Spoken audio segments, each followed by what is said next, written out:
కార్మిక వర్గానికి మరణ శాసనాలుగా మారిన 4 లేబర్ కోడ్స్ని తక్షణమే వెనక్కి తీసుకోవాలని చెప్పి డిమాండ్ చేస్తూ కేంద్ర రాష్ట్ర కార్మిక సంఘాలు ఉమ్మడిగా దేశవ్యాప్త సార్వత్రిక సమ్మెకు పిలుపునిచ్చాయి.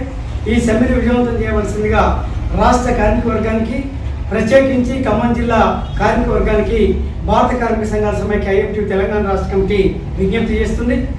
4 లేబర్ కోడ్స్ ఈ దేశంలో ఉన్నటువంటి 50 కోట్ల మంది శ్రామిక వర్గం యొక్క శ్రమశక్తిని కారచౌకగా కార్పొరేట్ శక్తులకు దోసిపెట్టడానికి, అదేవిధంగా ఈ దేశంలో ఉన్నటువంటి సమస్త వనరులని లూటీ చేయడానికి వీలుగా స్వదేశీ విదేశీ బడా కార్పొరేట్ సంస్థలకు అనుకూలంగా గతంలో ఉన్నటువంటి 44 రకాల చట్టాల్లో 29 రకాల చట్టాన్ని రద్దు చేసి 4 లేబర్ కోడ్స్గా రూపొందించి 2026 ఏప్రిల్ 1వ తారీఖు నుంచి అమల్లోకి తీసుకురాబోతున్నట్టుగా కేంద్ర ప్రభుత్వం ప్రకటించింది.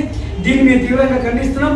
తక్షణమే ఆ ప్రకటన వెనక్కి తీసుకోవాలని, 4 లేబర్ కోడ్స్ని పూర్తిగా రద్దు చేసి గతంలో ఉన్నటువంటి 44 రకాల చట్టాలని మరింత మెరుగుపరిచి కార్మిక వర్గం యొక్క హక్కుల్ని పరిరక్షించే విధంగా, కార్మిక వర్గం యొక్క సంక్షేమాన్ని, ప్రయోజనాన్ని దృష్టిలో పెట్టుకొని వాళ్ళ ఉపాధి ఉద్యోగ అవకాశానికి భద్రత కల్పించే విధంగా, కనీస వేతనాలు, 7th పే కమిషన్ సూచించిన విధంగా 2024 నుంచి 2016 నుంచి 2024 మధ్యకాలంలో డిఐ 53% కలుపుకొని కనీస వేతనం 27,000 రూపాయల 540 రూపాయలు అమలు చేయాలని చెప్పి కనీస వేతనంగా మేము డిమాండ్ చేస్తున్నాం.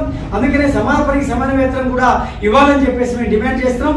సమాన పనికి సమాన వేతనము, కనీస వేతనము, వేతనాల చెల్లింపు, బోనస్ చెల్లింపు చట్టం, అదేవిధంగా కార్మిక వివాదాల చట్టమే కార్మిక వివాదాల చట్టం ఏదైతుందో దానికి వ్యతిరేకంగా, అదేవిధంగా గతంలో ఉన్న సామాజిక భద్రతకు సంబంధించిన కోడ్ ఏదైతే ఉందో దానికి వ్యతిరేకంగా ఇవాళ 4 లేబర్ కోడ్స్ని రూపొందించి ఈ 4 లేబర్ కోడ్స్ ద్వారా కార్మిక వర్గానికి పోరాట వారసత్వంగా సంక్రమించినటువంటి పోరాటాలు, ఉద్యమాల ఫలితంగా సంక్రమించినటువంటి హక్కులు ఏవైతే ఉన్నాయో, మౌలిక హక్కులు, యూనియన్లు ఏర్పాటు చేసుకునే హక్కు, సంఘం సమ్మె చేసేటువంటి హక్కు, యాజమాన్యాలతో ప్రభుత్వంతో నెగోషియేషన్ జరిపేటువంటి హక్కుని నిరాకరిస్తూ వాటిని రద్దుపరుస్తూ ఇవాళ 4 లేబర్ కోడ్స్ ముందుకు వచ్చినాయి.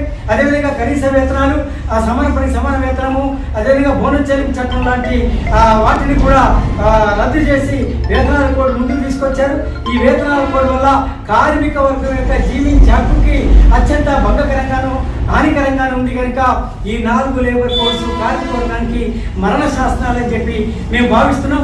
ఈ మరణ శాసనాలు అయినటువంటి 4 లేబర్ కోడ్స్ని తక్షణమే రద్దు చేయాలని చెప్పేసి మేము డిమాండ్ చేస్తున్నాం.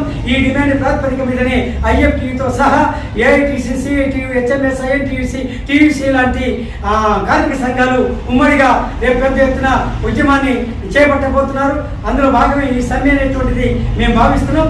సమ్మె అనంతరం కూడా కార్మిక వర్గం ఒక సమరశీల పోరాటాన్ని, సమరశీల కార్మికోద్యమ నిర్మాణానికి పూనుకోవాలని, తద్వారా మాత్రమే ఈ లేబర్ కోడ్స్ని వెనక్కి కొట్టగలుగుతామని, వాటిని రద్దు చేయించుకోగలుగుతామని చెప్పి ఐఎఫ్టీ భావిస్తుంది.